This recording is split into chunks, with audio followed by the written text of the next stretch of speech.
Welcome back to Brothers Talking Sports. We're here for Week 7 weekly recap with Ezra. Ezra, how we doing today? I'm doing good, doing good. How are you? Pretty good so far. But let's jump right into it. The Browns beat the Colts 39-38. Ez, what do you got? Crazy game. I expected to be a lot lower scoring. Indy's offense actually did all right playing the Browns. I was surprised. Gardner Minshew, not a bad day. 15 for 23, 305, two TDs and a pick. The Browns defense did score a touchdown defensively. It was, I think, on a blocked field goal. Yeah, it was. Um, Very controversial ending to the game. I will just leave it at that. Yeah, What you got? I think that's probably one of the biggest outcomes from this game is the big penalty late in the game. I don't know if a lot of people the first one I think that the penalty wasn't too bad, but like the second one that was a bad call. I definitely don't think that should have been PI. But this Browns defense did kind of get exposed in this game, letting up 38 points to the Colts. That's not something I would expect from the Browns defense at all. Um, and I'm just kind of shocked that they let up 38 points. I thought this thing would have been a lot closer of a fight between these two teams, but the Colts able to put up 38 points is impressive. hmm And Gardner Minshew, two in the air and two on the ground, which was surprising to see. Yeah. And Jonathan Taylor and Zach Moss essentially split carries. So this is the work of Jonathan Taylor getting back right into the swing of things, and he's going to become a bigger player down the end of the road. All right, the Patriots upset the Bills 29-25. Josh Allen threw for 2 touchdowns, 1 interception. Big day for Mac Jones, not turning the ball over, keeping the things on New England's side, and the offense did just enough to win this game as they held the Bills off in the second half. The Bills were really the Bills unfortunately just ran out of time. The Bills probably would have won hmm this game. And on New England side of things, they've been horrendous the past few weeks and this year as a whole is like it's a whole season. But great bounce back week and kind of put one to the Bills, which was surprising. Yeah, not a lot of people saw this one coming, but the Bills able to get this one done the Patriots able to get this one done was huge. Zeke had a touchdown in this game, but the defense really came up big for the Patriots. They did get a fumble on Josh, which was huge, which is good for them. Not many sacks in this game. Just 1 sack on Josh, which Josh is really good at. Josh is really good at evading the pocket, making big plays, and a big pick for Jabril Peppers. So this defense came up huge for the Patriots in this game. All right, as we move on, the Giants win 14-7 over the Commanders. It's about damn time. I've been waiting for it for weeks. Giants get a huge victory over the Commanders. Giants played well in this game. Taylor did his job. The whole Giants offense did their job in the first half. Second half, they just kind of disappeared. But this was a game that the Commanders beat themselves, though. The Giants didn't win this game. The Commanders beat themselves, only scoring 7 points.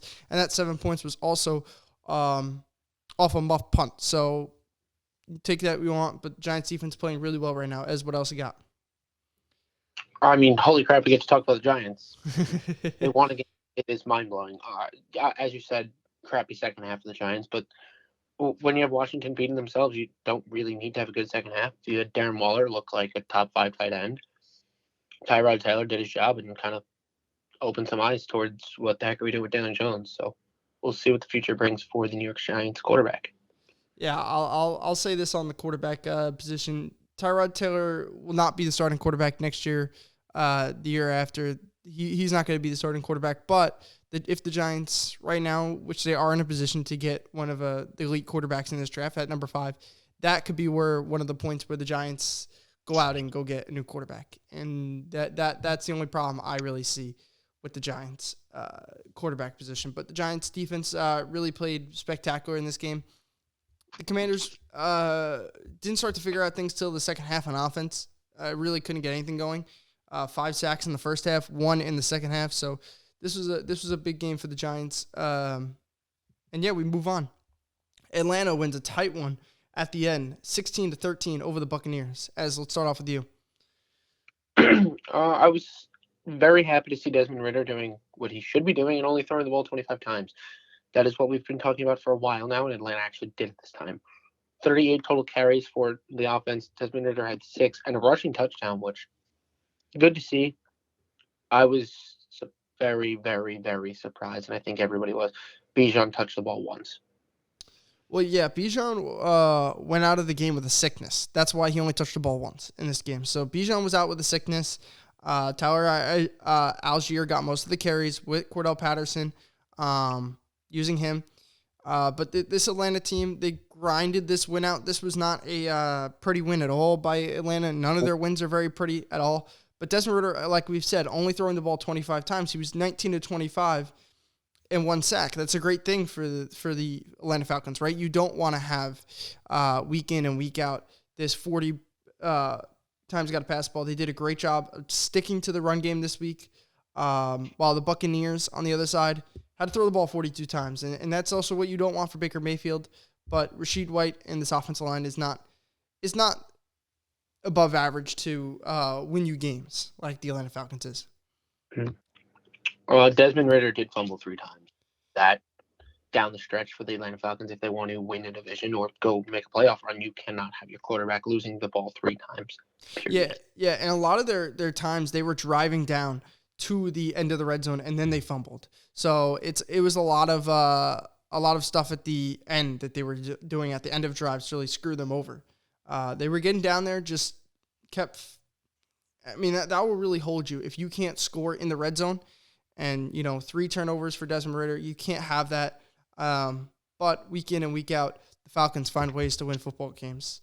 But the Steelers win 24-17 over the Rams. As I'll let you start off with this one, then I'll take it from there. A little surprising, in my opinion. I expected the Rams to play a lot better than they did. Offensively, the numbers aren't great, really. You had Royce Freeman and Darrell Henderson Jr. splitting the backfield, which I don't think is a very shocking number, I guess. Stafford did pretty good, but did throw a pick. No fumbles for the Rams, which was nice, but you need to get Cooper Kupp the football. He cannot have 2 catches on 7 targets. And if you're going to target Puka 12 times, yes, he did his job and caught the ball 8 times. He had 8 receptions for 154, which is good, but how is Cooper Kupp getting completely locked down? Yeah, no, this was a game for the Pittsburgh Steelers that they didn't win this game. The Rams lost this game. It was 17-10 going into the fourth quarter, and Pittsburgh scored 14 unanswered. Listen, not just Pittsburgh in the sense that they also they did do enough to win this game. They scored 24 points, but Brett Maher misses 2 kicks and an extra point. That has completely lost them the game. You get down into field goal range, hoping your kicker's going to hit it at least once. He goes 0 for 2. He goes 1 for 3, and that can't happen. He does get released this week because of that. This was something that the Rams, listen, sure, your offense didn't play the best, and sure, your defense obviously didn't play the best, but the Rams have to win this game, and I don't blame this all on the kicker here, even though he does play a huge factor into this. You were up 17-10 going into the fourth quarter, and you let up 14 unanswered to Pittsburgh in the fourth quarter. That just can't happen if you're the Rams. This one's all on the Rams, but great job for the Steelers to stick with it, find a way to win this game, keep this game competitive. This was a great win for the Pittsburgh Steelers. As we see the Seahawks win 20-10. Ezra, what do you got? I'm surprised it was as close as it was. Seattle should have blown the doors off Arizona. Geno played all okay. Nothing really too negative. He did fumble once and throw a pick. 2 sacks, which wasn't bad, but you got to get your guys the ball. We just talked about it with the Rams. Cooper Kupp only had 2 receptions, or was it 2? I think 2 receptions. You have Lockett having 4.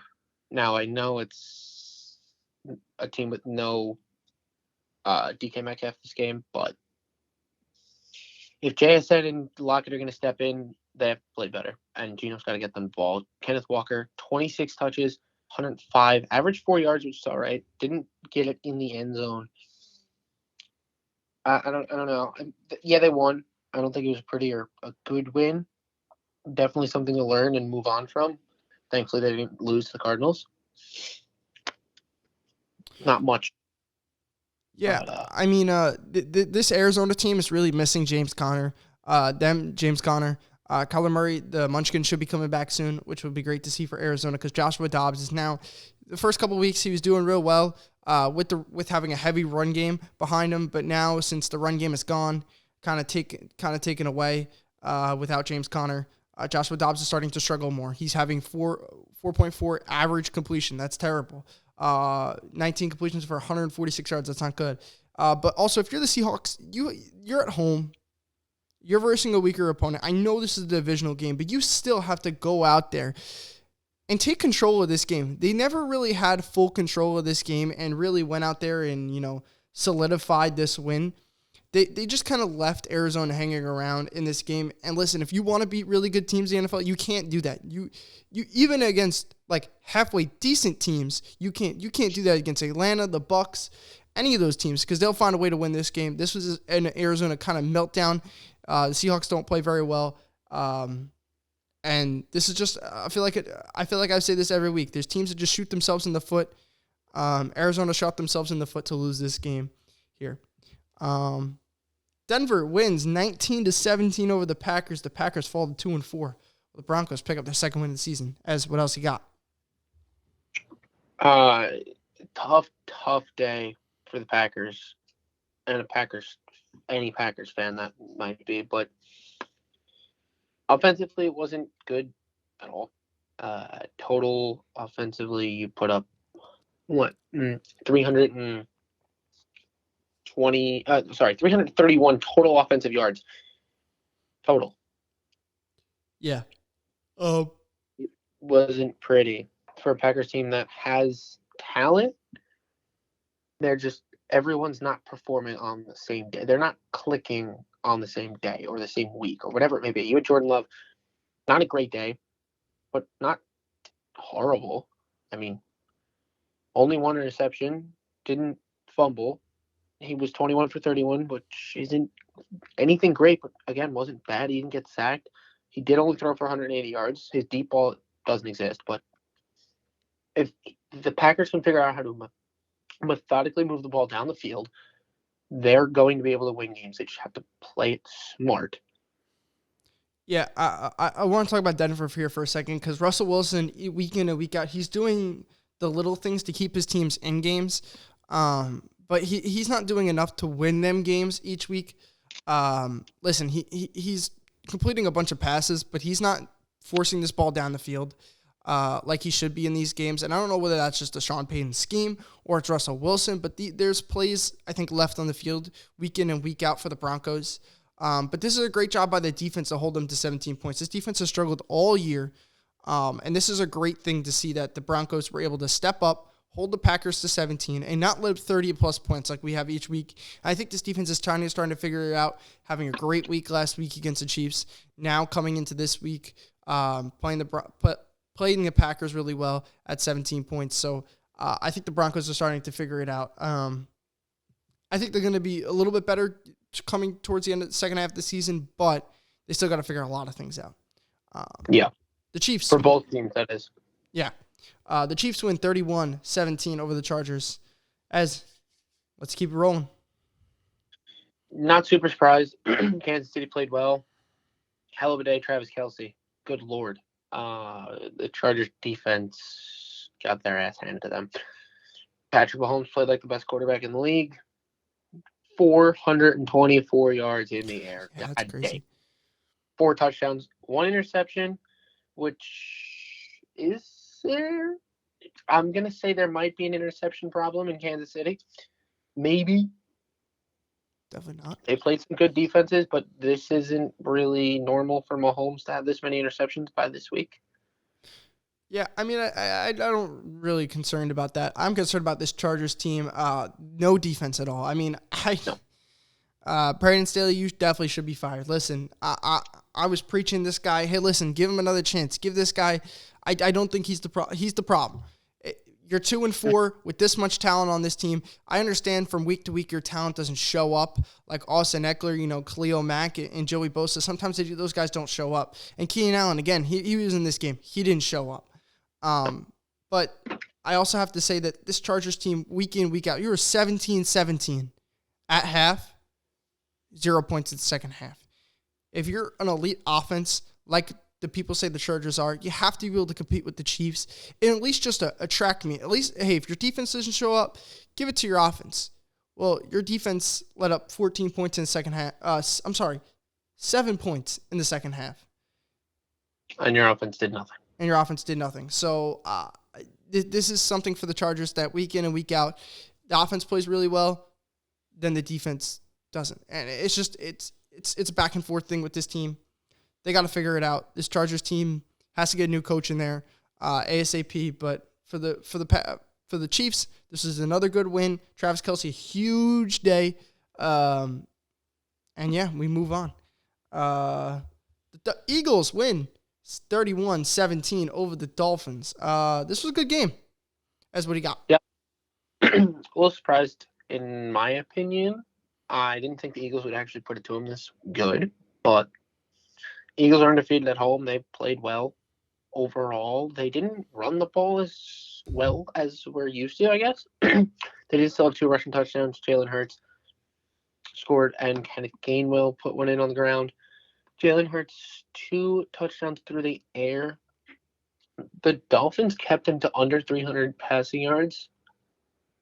And as a team, they only rushed for 99. But, I mean, again, we talk about how you got to get your guys the ball, and Miami did that with one of their guys. Well, yeah. That offense has weapons on weapons on weapons, and you need Jalen Waddle more involved than only 63 yards. It's kind of hard when you don't have a run game when you play the Eagles, because no team has a run game when they play the Eagles. The Eagles have one of the best run defenses in the league. So this is something great for the Eagles each and every week that they have. They have the best run defense in the league. They come in there. They're going to shut you down 45 yards when Raheem Mostert has been popping runs. He didn't pop any this week. They couldn't get anything going on the ground. And the Eagles on offense, they're just too dynamic. With A.J. Brown and DeAndre Swift and Jalen Hurts, I mean, they're just too dynamic. They ran the ball 34 times. They only had to throw it 31, right? So this Eagles team is so balanced. I just love the Eagles and what they have here. Miami is just a step below the Eagles and the Chiefs, and I think the Ravens, there's just a step below these teams. But they're going to start to come to find their way once they get physicality up front, be able to run the ball a little bit better, and also being able to play defense a little bit better as well. Yep. As we move on here to the last and final game, the Vikings win 22-17 over the 49ers. As I'll let you start off here. I was shocked. Now, it's a little not surprising when you look at actually what happened, but hearing the Justin Jefferson-less Minnesota Vikings beating the San Francisco 49ers that 2 weeks ago we talked were the best team in the league by a mile. And since we said that, they're 0-2. But that's funny. Yeah. For Brock Purdy, he didn't play well again. 2 interceptions. McCaffrey fumbled, which is surprising. Yeah. I mean, Minnesota figured it out and got it done. I want to hand all this props to Kirk Cousins. Kirk Cousins won in this football game. Listen, a lot of people want to shit on Kirk Cousins from week in and week out, but Kirk Cousins, after throwing that interception very early in the game, he stepped up and said, fuck you, 49ers. And he just kept on going after these guys. He passed the ball 45 times in this game. They don't have a run game. And actually, I thought they ran the ball pretty well when they did actually try to run the ball. The Vikings on offense literally looked like they could do everything out there. And this Vikings team, Jordan Addison had himself a hell of a game. 7 catches, 123 yards, 2 touchdowns. They have a dog in Jordan Addison and Justin Jefferson. T.J. Hawkinson, 11 catches, 86 yards. He also had an amazing game out there, catching a lot of balls in the flats and doing his job. And this Vikings defense did an excellent job keeping the Niners off the field. And I want to give something to props to a little bit of Kevin O'Connell in this game, because Kevin O'Connell A lot of the analytics, they were questioning, should he go for it on this, fourth down and goal, because they got to the 1-2 yard line a couple times down in the goal line late in that game. And teams, they'd be like, oh, analytics says go for it here. Analytics says this. And Coach Kevin O'Connell said, nah, kick the three, kick the three, kick the three. He did that twice in the red zone. And Kevin O'Connell was pretty upset that he couldn't get 7 in these games because this score would have been a lot more if he was able to get 7 in these points because of just how good this offense was. But unfortunately, they weren't able to, and that's why they only scored 22. Listen, red zone is the hardest point to move the field, to move the ball, right? It's the hardest because it's so tight, but the Vikings have to figure it out if they want to continue and have a better of a season than they're having right now. They have to figure that out. But this Vikings team has their dog without Justin Jefferson. Now, the big question comes with Kirk playing so well and his stock being high, do you sell? That's I think the biggest question right now. I don't think you sell. I think Kirk Cousins, this is the dude that week in and week out, he's a top 15 quarterback. Listen, is he going to get you to the Super Bowl? Probably not. Can he get you to the NFC Championship game? I think he can. So if I'm the Vikings and I don't have a top pick, I'm not moving off Kirk Cousins at all. I'm keeping Kirk Cousins, and I'm going to let him roll out through the end of this contract. Yep. I'm in agreement. I was just hearing a lot of chatter. Yeah, no, there is definitely a lot of chatter on Kirk Cousins. You got anything else for me? The Lions look terrible. Yeah, the Lions struggled. This game wasn't even close, so that's why we're not talking about it. The Ravens destroyed them. Besides that, no. All right. Wonderful. Ez, great having you on. I'll see you next week. See you next week. Thanks for having me. All right. Sounds good.